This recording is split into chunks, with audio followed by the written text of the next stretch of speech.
અમેરિકાની પ્રેસિડેન્ટની ચૂંટણીમાં આ વખતે પહેલી વખત રિલિજનનો મુદ્દો પણ આવી ગયો છે, કારણ કે રિપબ્લિકન પાર્ટીના લીડર ડોનાલ્ડ ટ્રમ્પ ખ્રિસ્તીઓને કહી રહ્યા છે કે મને આ વખતે વોટ આપો, નહીંતર ડાબેરીઓ સામે તમને કોઈ બચાવી નહીં શકે.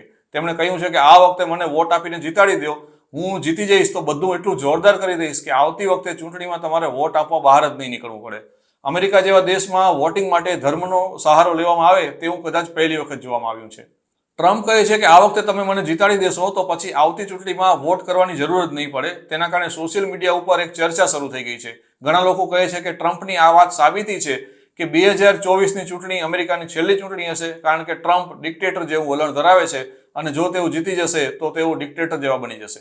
ડોનાલ્ડ ટ્રમ્પે પોતાની સ્પીચમાં પહેલા તો ખ્રિસ્તીઓને ઝાટક્યા અને કહ્યું કે કન્ઝર્વેટિવ ક્રિશ્ચનો વોટિંગ માટે બહાર જ નથી નીકળતા.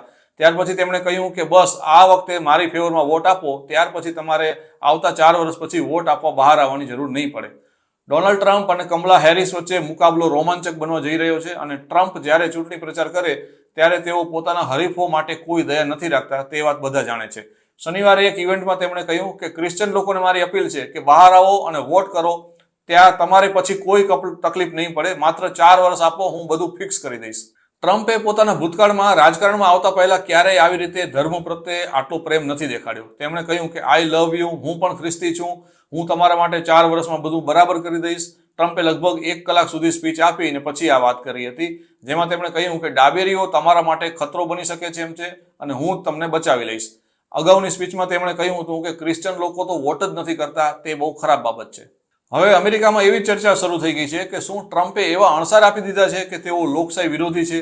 જો આવું ન હોય તો તેમણે આવું કેમ કહ્યું કે 4 વર્ષ પછી તમારે કોઈએ વોટ આપવાની જરૂર નથી? આ વિશે સ્પષ્ટતા માંગવામાં આવી ત્યારે ટ્રમ્પના પ્રવક્તાએ કહ્યું કે ભૂતપૂર્વ પ્રેસિડેન્ટ ટ્રમ્પ આ દેશને સંગઠિત કરવાની અને દરેક અમેરિકનને સમૃદ્ધ બનાવવાની વાત કરે છે. ડોનાલ્ડ ટ્રમ્પ ભૂતકાળમાં એક વખત 2020માં ચૂંટણી હારી ચૂક્યા છે અને તે વખતે તેમણે દાવો કર્યો હતો કે ચૂંટણીમાં ગોટાળા થયા છે. તેના કારણે તેમના કેટલાક સપોર્ટરો કેપિટલ હિલમાં ઘૂસી ગયા હતા અને 2021માં તોફાનો કરીને સત્તા પચાવી પાડવાની કોશિશ કરી હતી. તેમણે પોતાના રાજકીય વિરોધીઓને ઉદય અથવા તો જીવાત સાથે પણ સરખાવ્યા છે અને કહ્યું છે કે તેઓ સત્તા ઉપર આવશે તો પ્રેસિડેન્ટ બાઇડન અને તેમના ફેમિલી સામે ઇન્વેસ્ટિગેશન શરૂ કરાવશે. હવે કમલા હેરિસની ટીમે આ મુદ્દો પકડી લીધો છે. તેમણે કહ્યું કે અમે તો પહેલેથી જ કહેતા હતા કે ડોનાલ્ડ ટ્રમ્પ લોકશાહી માટે લાયક નથી અને તેઓ લોકશાહી પર હુમલો કરે તેવી વ્યક્તિ છે. હેરિસની કેમ્પેન ચલાવતી ટીમના એક ઓફિસરે કહ્યું કે 2020માં ટ્રમ્પ ચૂંટણી હારી ગયા ત્યારે તેમણે રિઝલ્ટ સ્વીકાર્યા ન હતા અને હિંસા કરી હતી. તેઓ જો જીતી જશે તો બંધારણને ખતમ કરીને ડિક્ટેટર બની જવાના છે.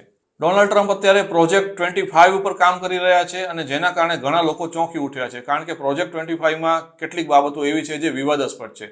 તેમાં તેમણે બાળકોને ડિપોર્ટ કરવાની પણ વાત કરી છે જેમના વાલીઓ અમેરિકાની બહાર છે. આ ઉપરાંત યુએસ મેક્સિકો બોર્ડર ઉપર દિવાલ બાંધવા માટે તેમણે જંગી ફંડ આપવાની પણ વાત કરી છે.